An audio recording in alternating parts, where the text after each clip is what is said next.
So what's the message that the Prime Minister is really sending across by visiting Guruvayur, and what by visiting Ram Temple at Tripurayar? Well, the whole thing is part of a Hindu revival. Wherever he goes to the temples, the main temples of the area, and he offers worship.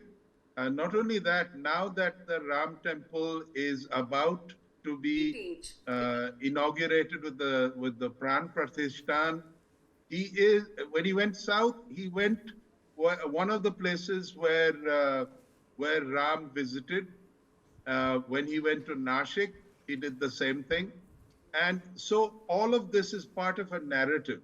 And not only that, with the reception that has happened amongst the people of India, Nepal, the diaspora abroad, it is a great revival of pride in Hinduism. Now, you've got a country like Saudi Arabia that has introduced Ramayana and Mahabharata into its curriculum. We are just beginning to do so in the home country. So you can imagine how suppressed and ignored Hinduism has been for decades since independence, and even before that under British rule, because, what are they going to do promoting Hinduism when they'd rather promote Christianity? Um, so this is a tremendous situation in which not only is there Hindu revival, but the Prime Minister is sending out a very firm message that it is inclusive. This is not meant to be at the expense of the minorities. It is something that needs doing, and the minorities are welcome to join in, and their religion is also appreciated and promoted by the Prime Minister.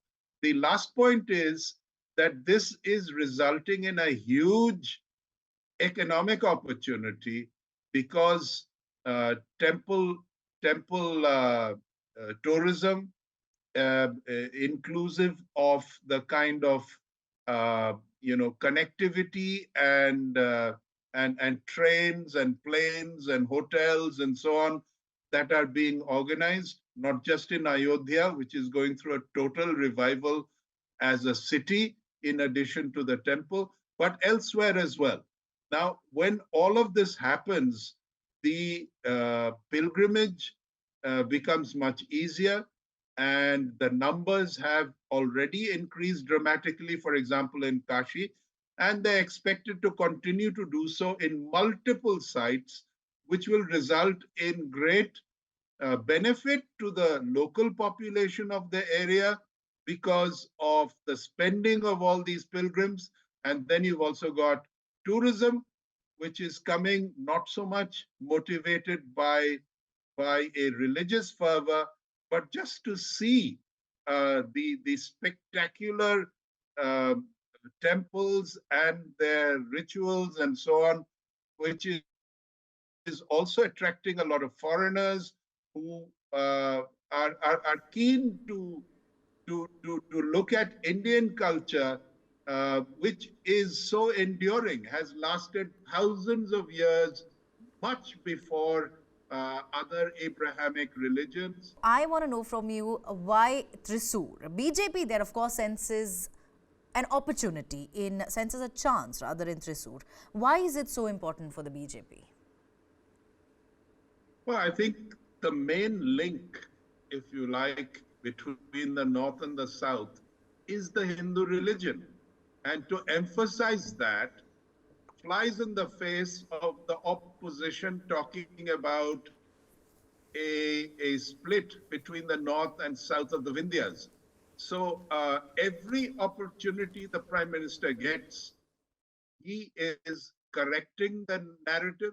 He's been doing this for some time in terms of the Tamil language, the Tamil cooperation in Kashi, the collaborations between the temples of the south and the north, and also to debunk the idea that has been put forth by the opposition and certain Shankaracharyas, that how can you do the Pran Pratishthan when the temple isn't ready?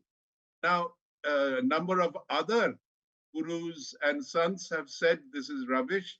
The same thing was done in a number of other temples, including Somnath, where the Pran Pratishthan was done in 1951, I think, and the temple was completed in 1956. So this is a false narrative, uh, trying to link it directly to the BJP and its prospects in 2024 general election, I think is a mistake. I think the BJP is confident that it can win 2024 because of a number of reasons, including the economic progress, the sharp development of infrastructure, its very successful diplomacy with a number of very important countries, and so on. So this is another string to the bow,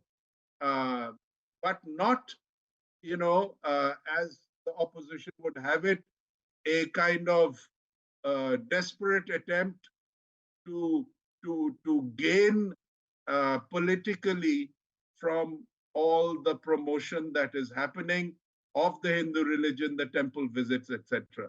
Uh, Rahul Gandhi on his yatra is going to visit many temples himself. So what are we talking about? This is something that is done at election time by all sides, but it doesn't have a direct bearing. It is something that all politicians do to try and curry favor with the majority.